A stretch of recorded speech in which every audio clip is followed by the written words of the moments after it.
going to sort of help you understand our investment framework and how we look at all this volatility, what's happening in the markets, in order to give you some perspective on the things that we consider when we're putting together our forecasts. We really base it on liquidity, growth, inflation, and then recession or not. We've heard a lot of talk about recessions. We have our recession indicator. Thankfully, it's not going off right now. But let's start with liquidity and talk about how we think about liquidity, what it is, why it's impactful, and how it is trending and what our forecast is. Yeah. Liquidity, what it is, it's the growth rate of the money supply. And why it's important, because money is the fundamental of all fundamentals. If money is being created, well, that's exactly what you need to go buy stocks or anything else. And if money is not being created, where does the next marginal buyer of financial assets come from? It's a headwind to asset prices. So when we're talking about liquidity, we're specifically talking about M2, which is a broad aggregate of money, and we're looking at the year-over-year change. We're observing a couple things. One, is it high or low relative to history? On this chart, is the blue line above the gray line or not? If it's above the gray line, it's high. If it's below the gray line, it's low. And then we're looking at the second order rate of change. So is it rising or falling? Those are the important things. Those are the liquidity regimes that we're looking at. And we forecast out money supply growth for at least the next 4 quarters based on our models that use things like the amount of assets on the Fed's balance sheet, how many interest rate hikes they conduct, personal income transfer payments, so AKA stimulus checks, repo, all of that, everything that goes into the Fed's balance sheet to project out where we think money supply growth will be 4+ quarters from now. And that's how we determine, what's the liquidity environment going to be like and how it's going to impact different asset classes. And so this projection shows that liquidity is going to be low and falling for quite some time. Exactly. We're going to get into Q2, so the quarter ending in June of 2022. We have pretty high confidence that liquidity is going to be falling. It still might be above the gray line. It might go below the line. But as we get into Q3, Q4, and then early next year, extremely confident that liquidity is going to be low, which is bad news generally for equities, and falling, which is additional bad news generally for equities, some types of equities more so than others. Right. And we have a tremendous amount of confidence in that. You can see the confidence that will be in that regime. As we get into Q1 2023, 93% certain, based on the current expected path of interest rate hikes, Fed balance sheet runoff, that we will be in regime 4, low and falling liquidity, which is pretty ugly. Yeah. So how does that change? Yeah. So the Fed has to underdeliver. What's built into this is market consensus for Fed rate hikes. So they have to underdeliver. We probably need more stimulus, not because we think we need stimulus to keep the economy afloat, but it's just how the numbers work out. Right. We had such a deluge of stimulus a year ago. The year-over-year comps are getting really hard. We would need more stimulus checks to keep the money supply high. Yeah. And then the Fed would have to stop unwinding the balance sheet. Mm-hmm. All those things would need to happen. It gets to the point, though, where even if the Fed were to underdeliver somewhat, say 2 rate hikes less than expected, pause the balance sheet runoff or reduce the size of it, you're still probably going to be in low and falling. Yeah. They've almost gotten to the point where this is pretty much baked in the cake. Unless they stop wholesale sometime in the next 4 quarters, we are going to be in low and falling liquidity. That's just going to be a fact. Right. So this, partnered with our growth, which is on the next slide, this translates pretty directly to what the outlook is for growth. So let's talk through how we look at growth and how we've gridded it out here in the same sort of model and what we expect given the negative 1.4% Q1 GDP. Yeah, same thing in terms of what matters. What matters is economic growth. We're looking at real GDP growth year over year. Is it high or low? Is it rising or falling? And in our view, we are moving into a slowing, sort of moderating growth environment. Mm-hmm. However, these expectations we have built out the risks are tilted to the downside in our view, because it's very difficult to see how much this slowing in money supply growth is going to weigh on growth. We know it's going to weigh on growth in some way, shape, or form, but to be honest, we've never seen money supply slowing this rapidly before. So it's difficult to model out. Right. So we would say we should be thinking about towards the end of the year, we have relatively high confidence that growth is going to be falling. It's tough to say whether it's going to be high or low. And a lot of it is predicated on, does the Fed under-deliver? Do they stop rolling off the balance sheet? Do we get another round of stimulus before midterms? Yeah. And so as we look at this grid at the bottom, the probabilities are a little different than the money supply probabilities. Yes. So sort of help the viewers understand that. Yeah, it's much more of a mixed bag. So, the money supply growth, we were very confident that we were going to be in a low and falling regime. A lot can play out here on the economic growth. The year-over-year base effects aren't as significant.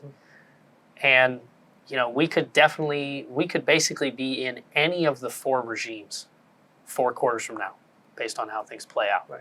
So you can see it's almost equal probabilities for the end of the year, or the March 23 quarter playing out here. So that's why you always have to sort of take all of the data and contextualize it across the similar sets in order to get a good forecast. And so the last item is inflation. Yep. And this is another one where we have pretty high certainty we're going to be in one regime going forward here. So once again, are you high or low? Are you rising or falling? And this is year-over-year headline CPI. In all likelihood, March CPI at 8.5% year-over-year was the high watermark. And we can talk about the individual components and why we're starting to see some softening in things like freight, in things like used car prices, so on and so forth. But more than anything else, it's simply math. It's just, you think we're running into all the inflation readings we're getting now are compared to April 2021 prices. Well, that's much harder to get prices off of that base, higher off of that base, than it was if you think back to April 2021. Right. We were looking at prices compared to April 2020. Right. Prices were very low during the pandemic. So tough comps. You're running into extremely tough comps. And just as a reminder, if you take a used car price that's gone up 40% and 12 months from now it's at the same price, that's an inflation rate of 0. Right. So just by math, we know inflation is going to be falling. Very high likelihood it's falling. What's extremely important is whether or not it stays high.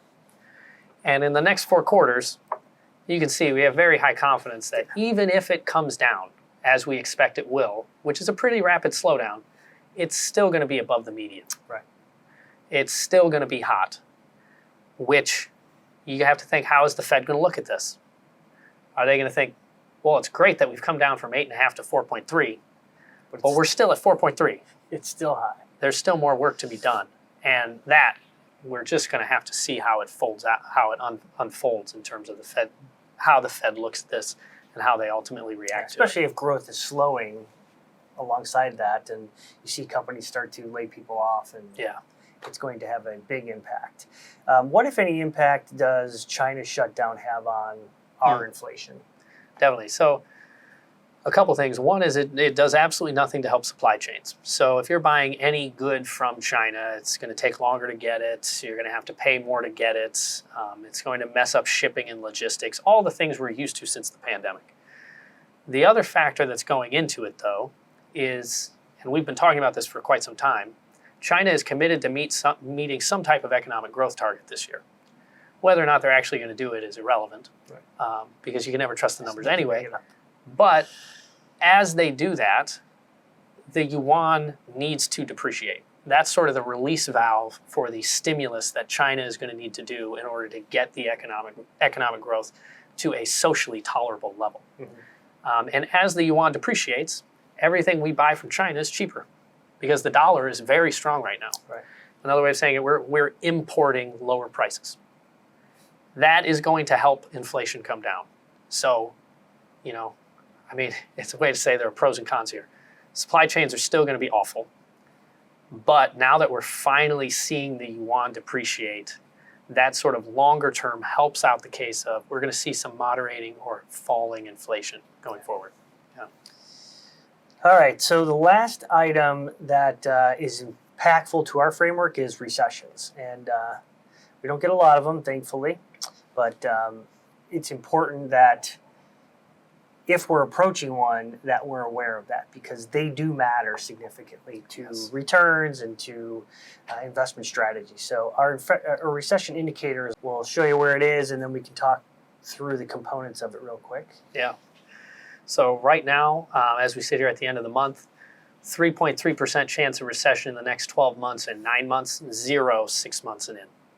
So, the probability of recession has actually gone down here recently. Yeah.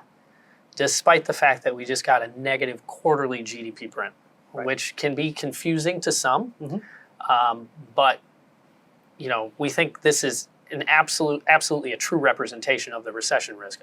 One of the good things we had happen during the month was the yield curve, a lot of the yield curve uninverted, Mm-hmm. which was great.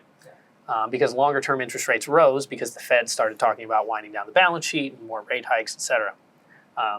And that was great. That reduced the probability of recession.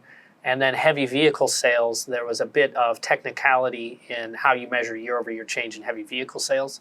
It looks like they're down more. Yeah.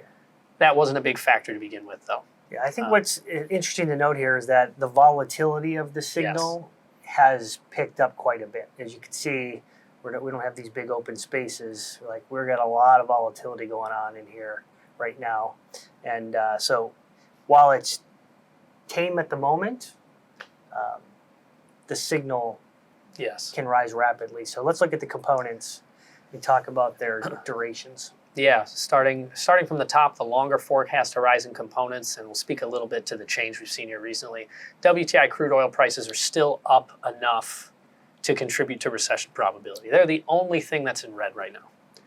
If crude oil prices were to stay this high for the next 12 months, they would definitely contribute to the probability of recession because it crowds out on other spending. The yield curve, many yield curve pairs have now uninverted, which is great. Only 5% of all the yield curve pairs are inverted right now. Mm-hmm. That's fine. That's not alarming at all. And then heavy vehicle sales only down 9% year over year now. So not bad at all. And then as you get into the medium term indicators, things like housing starts, new orders to inventory ratio, a lot of these are more economic data, labor market related. They're not confirming that a recession here is coming up in the next 6 months. Right. The labor market is still very strong. Housing market is still relatively strong. We don't have an inventory glut. And then we are seeing some breakdown in the market-based indicators. So looking at the S&P 500, high-yield bond spreads, the VIX, this is the most volatile component. Mm-hmm. And we're measuring it at the lows of the year for the S&P 500. Right. So if we retrace 5-10% of these losses, those will clear out as well. Yeah. Just to the point on the labor, we have started to hear companies talk about layoffs. Yes. Most notably, I think Amazon didn't specifically say, but they did say they had overhired. Yes. Yeah, definitely. And that, in our view, isn't extremely alarming yet for the growth picture, but it is a signal that perhaps inflation should start moderating. A company like Amazon admitting that they basically overbuilt and overhired, and now they need to work on lowering costs. A lot of those things we had been talking about that was keeping inflation persistently high, that's sort of another piece of the puzzle that suggests we may be at the peak year over year in terms of inflation and should see some falling. Okay, so given all this, our outlook really has tilted heavily towards the bear case, and we're in. I would say we're living it right now. We're in the bear case. Where do we go from here? Yeah. So you look at liquidity, growth, inflation, recession. What does this mean? Well, pretty much unequivocally, this environment sets up well for bonds. Yields are relatively high right now because of all the interest rate hikes that have been baked in. Slowing liquidity environment is great for high quality bonds historically. A slowing or moderating growth environment with recession risk that can pop up out of anywhere is usually great for high quality bonds. And then inflation high and falling, important is the falling part, Right. is generally good for bonds as well. So that's great because now if we de-risk here, we have something to get into that's relatively attractive given this macro regime. Right. And there's still opportunities in the equity market as well. This lineup of low and falling liquidity, moderating growth, slowing inflation, it's not bad for value stocks. Mm-mm. And they're cheap, Yeah. relatively speaking. The only thing that this sort of spells out is growth stocks, it's probably not time yet because this is a very difficult macro environment for growth equities and they're still expensive. If you were a day trader, I'm sure you're looking at opportunities right now. Sure. Oh yeah. If you're a day trader, for sure. But if you're looking 12 months out, definitely don't have the all clear yet. Yeah, and so I don't think it's ever been as important for the Fed to underdeliver for us to turn things around. If they continue down this path, things will continue to deteriorate and the outlook will continue to get worse. Mm-hmm. So I think all things rest there. Midsummer-ish, we should know more about the direction for the remainder of the year. Definitely. Well, so thanks for joining us. And if you have any questions, feel free to reach out to us. We're happy to discuss our framework and our outlook with you and answer any questions you might have.